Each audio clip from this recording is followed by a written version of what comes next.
Hi everyone, welcome to these lecture slides. They're about the British National Formulary, and it's just an introduction into how to use the British National Formulary, both the paper version and the online version. In all previous years, we've had a workshop that is 2 hours, and that's going to stay. So next week we're going to do a workshop on how to physically use the BNF, and that's all face to face. But the purpose of these slides, what I've noticed over the years is that a lot of students, it's a lot of information to take in. The British National Formulary is a really big book, and I've sort of picked up that actually it's really helpful to have all this information there and in writing. As something that you can refer back to. So I've done these slides. I want you to watch them because they will help you in the workshop, but they will also help you throughout your first year, throughout your undergraduate, and obviously you will find out as we go through the slides that the British National Formulary is something that you are going to use throughout your entire career. So better to learn it and how to navigate it from now. So hopefully after you've watched this and after you've come to the compulsory workshop next week, you will hopefully be able to get used to using the BNF, the British National Formulary, for adults and for children as a reference source, and hopefully be able to describe what information is in the BNF and locate the required information, and just hopefully have some experience in just looking up some doses, drug interactions, and any other information. So there are two BNFs. This is one, so that's BNF one. I feel like I'm a YouTuber now, and that's the BNF for the children. Okay, essentially the BNF for adults is published twice a year, so it's published in September and March, and obviously this version is March 2019, so there is a newer version that's been released, and the British Medical Authority and the Royal Pharmaceutical Society jointly publish this, and the whole point of the British National Formulary is to have sound, up-to-date information about medications for prescribers and also for people, healthcare professionals, administering medications. When they write the BNF, so when the BMA and the RPS publish this BNF, they use a lot of literature. So they use literature from the manufacturers of the drugs to populate the information in the BNF, but also evidence as well, medical and pharmaceutical evidence, any safety concerns. So for example, from one of these regulatory bodies called the MHRA and national guidelines. And essentially, the whole point of the BNF is to reflect an evaluation of clinical evidence from diverse sources, and it's to guide the choice of drug that you choose when you're diagnosing patients with certain conditions, but also their dose based on multiple different parameters. The BNF for children, so the picture's the blue one, this is an older one here. The BNF for children is only published once a year in comparison to the adult BNF, and they also have the British Medical Association and the Royal Pharmaceutical Society, but they also have the Royal College of Paediatrics and Child Health, and the Neonatal and Paediatric Pharmacists groups, so the specialist children groups, to help with that. And again, the aims are exactly the same, and it's structured in exactly the same way as the BNF. So in this slide, I have put, so in the notes, in the comments, links to the online BNF. So you can access the online BNF from the NICE website, and it's a free resource. So make sure you're using the right one, the BNF for adult patients, and the BNFC, so the BNF for children patients. And in the notes, I put the links to both. And throughout this workshop, you will need access to the adult BNF, so just the BNF.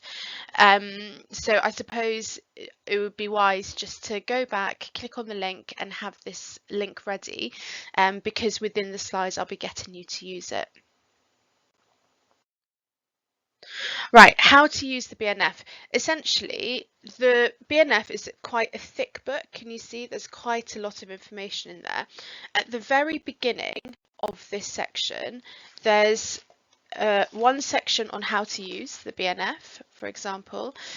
They put the changes to the edition at the very beginning, but then they have a section on prescribing and guidance on prescribing. So you probably can't see that. So there you go, guidance on prescribing. And that's at the very beginning. And this is really, really helpful because they really give an overview on how to prescribe in certain patients. So within this section, the very beginning of the BNF, before we get into the main chapters, there's a first bit on how to write a prescription. So in your future dispensing classes, prescription writing, this will be really helpful because it talks through all the legal requirements for a prescription. But if you carry on going through the BNF, there's information on, for example, controlled drugs and the specific requirements on how to prescribe controlled drugs as well, which will also be really, really helpful in your dispensing classes. Obviously, with the online BNF, if you just type in controlled drugs or prescription writing, you'll be able to see the same information in the books. Okay, there is also other information, so general information on adverse drug reactions, and then general information on drugs in liver, kidney failure, pregnancy, breastfeeding, and in palliative care. So that's at the very, very beginning. Okay. Then, as you go through the BNF, every single chapter within the BNF is organised based on systems within the body. Okay, so the very first chapter is the gastrointestinal chapter. The second chapter is cardiovascular. So all the drugs related to cardiovascular, all of the diagnoses related to cardiovascular will be in this chapter. The third chapter is respiratory, so lungs. So again, all the inhalers and also any other drugs used in respiratory conditions. Then you've got the nervous system, infection, so all the antibiotics will be in that chapter. Endocrine, so this includes, for example, diabetes, the insulins, the oral anti-diabetic medications that will be in there, so on and so forth. Okay, so you can see that there are a total of 16 chapters in the BNF, and when you look down the side of the BNF, I'm not sure if you can see that. Let's see if it focuses. You can sort of see that no, I need to probably stop doing this. That there are blue tabs, and each of these blue tabs relates to the different sections, the different chapters. But you just need to look in the index and you will find the relevant chapter that you need. Okay, so you've got the beginning of the BNF, then the massive chunk in the middle of the BNF is all the different chapters based on all the different systems of the body. So for example, if you had a patient that's got constipation and you want to know what drugs they can possibly get, you'll go into the very first chapter, which is gastrointestinal, for example. Okay, if you want to know about vaccines, you'd go into the vaccines chapter. So all the drugs are based on these chapters. So let's do an example. So I want you guys to go to your online BNF. And if you've got a BNF at home, I know some of you are in medical families, feel free to grab your BNF, but just note that the page numbers might be different because it's based on different years. What I want you guys to do is to, if you've got an up-to-date BNF or an online BNF, is to either turn to page 235, or in your online BNF, type in respiratory system drug delivery for me. So I'll give you a moment to do that. and I'm turning to it myself as well. So this is so those that have a physical BNF in front of them, and also those that can see it online, this is the very beginning of every chapter, and I'm just giving you it as an example. So you can see at the very beginning of the chapter, there's a sub chapters, okay, here and here. And essentially it's saying what pages to go to, for example, if you want to look at cystic fibrosis, or what pages to go to if there's a cough and congestion. But also at the very beginning, there's a treatment summary. So there's obviously the chapters at the very beginning of every single chapter, so a sub-chapter. And obviously the conditions are all listed alphabetically, but then you've got a very general summary at the beginning. So you've got a summary of the different inhalations and how to deliver drugs to the respiratory system. You've also got treatment summaries of asthma and COPD and croup as well. So this is a very overall general treatment summary on how to manage patients that have asthma, COPD and croup, and this is really, really helpful. So the beginning of the BNF is really, really helpful of each chapter, because it really gives you an overview of the common conditions and their management, and within that overview it will state what drug classes are used to treat the condition. Okay, so you might see in asthma they start saying, I don't know, use an inhaled short-acting beta agonist. That is a drug class, and it's a very good overview of how to start treating a patient that has asthma. So I've mentioned the term drug class, so it'll be helpful probably for me to explain what that means. A drug class is essentially a group of medications, and it's a group of medications, and all these medications, all these drugs have similar chemical structures, they have the same mechanism of action, and they're used to treat the same disease. Okay, so you have a group of medications, and this medication is given a title, and that title relates to its class, but all the medications that fall underneath this group, underneath this class, have similar, not the same, similar chemical structures, but the same mechanism of action, and they're used to treat the same diseases. Okay. So within the BNF, you'll notice that all the drug classes are organised alphabetically within each section as well. So if you have a drug class beginning with the letter B, that would be at the very beginning of the chapter, I suppose, and before it goes further on within the alphabet. And that's just to make it easier to use. So for those that have a physical BNF, possibly at home, I want you to go to the section, in my book is page 237, but it's the section that has airways disease, so obstructive airways disease, within chapter 3. Or if you're using the online BNF, I'd like you to type in asthma chronic into the online BNF. And I really want you to type it in, click into it, and have a look at how they've referred to how to manage chronic asthma. Okay, so make sure you're clicking on chronic, not acute. And once you're in there, you will see that, so I've taken a photo of the book.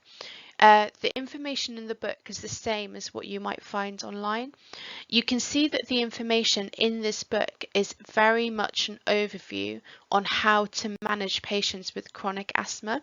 So you can see in this book on the left-hand column further down, or if you're looking in your BNF, for example, it says step 1, you start an inhaled short-acting beta-2 agonist. Okay, then it says if you go to the top of the second column, or in your online BNF, it says step 2, if the patient's still not managed, you start a low dose of inhaled corticosteroids. Step 3, you can see that they're saying to add in a leukotriene receptor antagonists. All of this terminology are drug classes. So all of these drug classes, there will be multiple drugs that will sit underneath these drug classes. So for example, a short-acting beta-2 agonist, hopefully a lot of you have come across the drug salbutamol. So salbutamol is a short-acting beta-2 agonist. So salbutamol is the drug and it belongs to the short-acting beta-2 agonist drug class. And there are other drugs that are similar to salbutamol that also belong to the short-acting beta-2 agonist drug class. Okay, so you can see how this is just a really good overview. Good. Right, a little bit more on drug classes. So if you have a BNF again in front of you, I want you to go to, well, in my page, it's page 245. It's the anti-muscarinics inhaled section, or I want you to type into the online BNF anti-muscarinics inhaled. So if you have a physical BNF, you will notice, and I will attempt to show you. So in the physical BNF, the light is really rubbish. So you can see that you can see that it says anti-muscarinics inhaled there. And then underneath you have drugs listed. So for example, that says aclidinium bromide. There's another drug underneath as well. I can never be a YouTuber. There's another drug underneath. You can see that it starts with A. All of the drugs are listed in an alphabetical order. Okay. You'll also see in the online BNF a blue flag. So let me try this again. Oh God. So a blue flag. All right. So this blue flag next to the drug class essentially means that this is the drug class. Okay. If you're using the online BNF, once you typed in anti-muscarinics inhaled, you would have got various drugs come up. So if you, for example, in those drugs that come up, clicked on aclidinium bromide, so give that a go. Once you click into it and start scrolling through, you'll see information on the drug itself, but also on the right hand side, it will say other drugs that belong to the anti-muscarinic drug class. And then you'll see a list of all the other drugs that sit under anti-muscarinics. Okay, and this is very similar for the beta-2 adrenoreceptor agonists. So I want you to either find that in your book on page 249 or type it in, that specific term that I've put in, to the online BNF. If you type it into the online BNF, I'd like you to click on salmeterol. Okay, what you will see, whether you're using the online BNF or whether you're using the paper BNF, is it's a very similar sort of thing. So in the on the paper BNF, for example, it starts off with saying beta-2 receptor agonist. Sorry, the focus is really bad, and it gives you in this section the overall contraindication, side effects, but then it goes into more detail, okay, at the bottom. So the selective drugs, so for example, bambuterol, formoterol, indacaterol, salmeterol. If you've clicked on the online BNF, as you scroll through the salmeterol monograph, you'll see that they list the very overall side effects and indications of the drug class, but then they go into more detail for the specific drug. And you'll see on the right hand side of your screen, it's saying see other drugs within this drug class, and a list of all the other drugs that I just mentioned. So for example, bambuterol, formoterol, indacaterol, aldosterol. You'll see all of those drugs listed on the right hand side. So all of these drugs belong to this drug class, and again, it's a drug class, so it's got the blue flag next to it.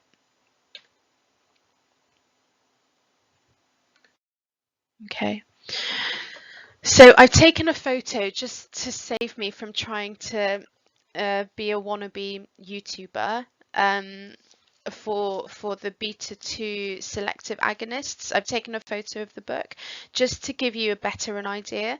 So you can see at the very beginning of this photo, you can see that there's the class at the top, there's the blue flag, the white flag in a blue circle, and then underneath they've listed the overall contraindications, cautions, further information, side effects, pregnancy, monitoring requirements, and patient and carer advice for all of the drugs that belong to this class. Okay, but obviously, because a lot of these drugs that sit in that same class have different chemical structures, you might have additional side effects. So although all of the side effects of beta 2 receptor agonists will include, for example, arrhythmias, dizziness, headache, hypokalemia, nausea, actually Bambuterol specifically might have additional side effects. Okay. So you can see that the first drug that they've listed, it's alphabetical, that belongs to this class, it's Bambuterol, and next to it they've put a white flag, and they've said above to refer to its drug class, and then within the Bambuterol monograph, and you'll see this if you clicked into salmeterol, there's the indications and the dose, and there's further information as well.